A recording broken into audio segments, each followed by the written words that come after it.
Hello friends, আমি অর্পিতা উপ channel আপনাদের সবাইকে স্বাগত জানাই। এর আগে ভিডিওতে বলেছিলাম আমি বাড়ি ছেড়ে চলে যাচ্ছি, আর কোথায় যাচ্ছি, কিভাবে যাচ্ছি সবাই দেখতে থাকো স্কিপ না করে।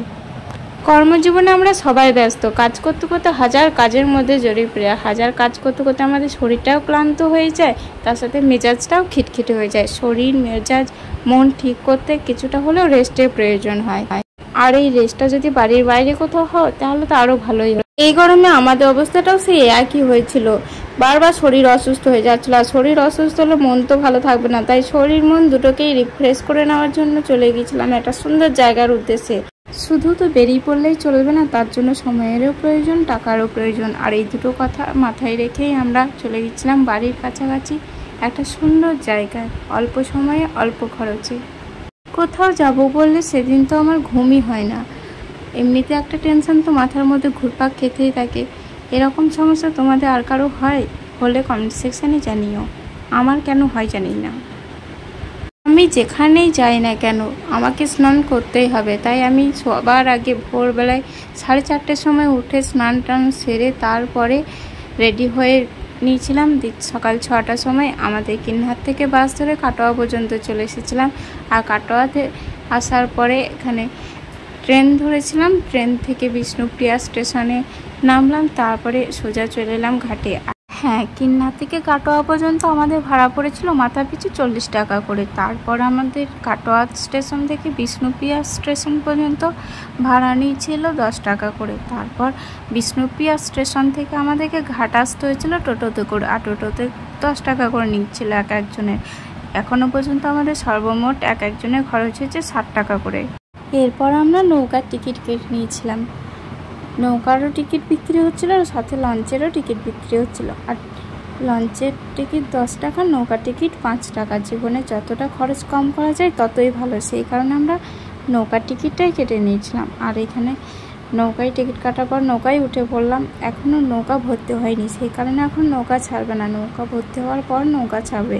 আর আমি এই ফার্স্ট টাইম নৌকায় চাপছি তো, সেই কারণে খুবই ভয় লাগছিল।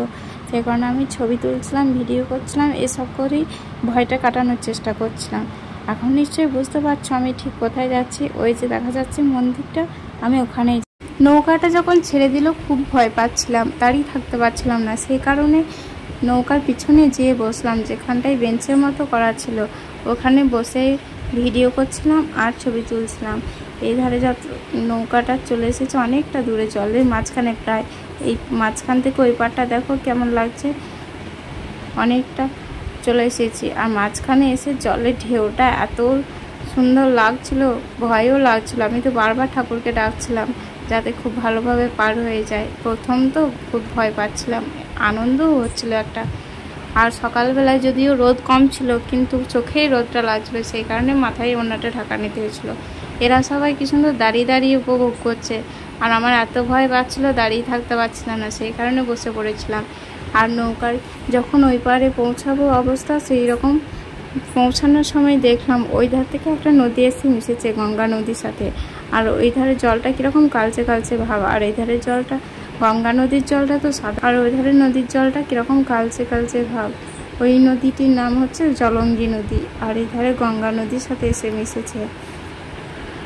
দেখতে দেখতে এই পার হয়ে গেলাম। আর এই পারে হওয়ার পরে আমার এত হাসি পাচ্ছিল যে আমি খুব ভয় পাচ্ছিলাম, আর এত ভয় পাচ্ছিলাম, নৌকাটা তো খুব সুন্দরভাবে চলে এলো এই পারে, সেই কারণে খুবই হাসি পাচ্ছিল যখনই এই পারে পৌঁছে গেলাম। আর আস্তে আস্তে এই পারে আস্তে আস্তে দুটো ডলফিন জলের মধ্যে মাথা তুলে উঠেছিল দেখলাম, সেইটা ভিডিওতে নেওয়ার জন্য অনেকক্ষণ ওয়েট করলাম সবার সাথে শেয়ার করব বলেই, কিন্তু আর উঠলো না, সেই কারণে সবার সাথে আবার চলে গেলাম। এদিকে লেট হয়ে যাচ্ছিল। আর হ্যাঁ, টিকিটগুলো ভেবেছিলাম নৌকাতেই দেখবে, কিন্তু টিকিটগুলো নৌকাতে দেখলো না। এখানে একটা টিকিট কাউন্টার আছে, এখানেই টিকিটগুলো নিল।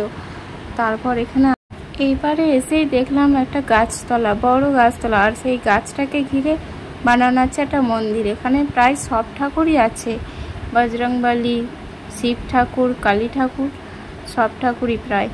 আর হ্যাঁ, এখানে একজন জেঠু আটা রুটি বিক্রি করছিলেন, 20 টাকা করে নিচ্ছিলেন, তার সাথে সবজি দিচ্ছিলেন আর 4টে করে রুটি দিচ্ছিলেন, 4 পিস রুটি আর সবজি তরকারি পেঁপে আলু দিয়ে। 20 টাকা করে নিচ্ছিলেন। আমরা এখানে সবাই খেয়ে নিলাম। তারপরে এখানে সুন্দর ঘাটও করা আছে, কেউ যদি এখানে গঙ্গা স্নান সারবে ভাবে সেটাও করে নেওয়া হবে। আমরাও ভেবেছিলাম করে নেব, কিন্তু আমাদেরকে যেয়ে আবার রুম খুঁজতে হবে, তারপরে আবার ভিজে জামা কাপড় নিয়ে সমস্যা হবে, সেই কারণে আমরা আর করলাম না, বাড়ি যাওয়ার পথে করে নেব বলে। কি সুন্দর ঘাটটা, দেখো এখানে সবাই স্নানও করছে। আর এখানে যারা গঙ্গা স্নান করে গঙ্গা জল নিয়ে যাওয়ার জন্য যদি কিছু না নিয়ে যায় বাড়ি থেকে, সেই কারণে এখানে ছোট বড় অনেক প্লাস্টিকের জিনিসগুলো বিক্রি হচ্ছে। এরপর আমরা হাঁটতে শুরু করেছিলাম, সোজা হাঁটতে হাঁটতে একটা বাসও পেয়ে গেছিলাম, আর বাসে ভাড়া নিয়েছিল 10 টাকা। ঘাট থেকে মন্দিরের গেট পর্যন্ত প্রায় 2 কিলোমিটার। আর বাসে ওঠার পরে এদিক ওদিক যেদিকেই দেখছিলাম সেদিকেই মন্দির দেখতে পাচ্ছিলাম, খুবই ভালো লাগলো। আমরা তো মন্দিরের গেটেই নেমে পড়েছিলাম, তারপর রুম ভাড়া করে নিয়েছিলাম ও তার সাথে খাওয়া দাওয়া কোথাও করেছিলাম, সবটা পরে ভিডিওতে জানিয়ে দেবো। ভালো থাকবেন, সুস্থ থাকবেন, দেখা হচ্ছে পরের ভিডিওতে, বাই।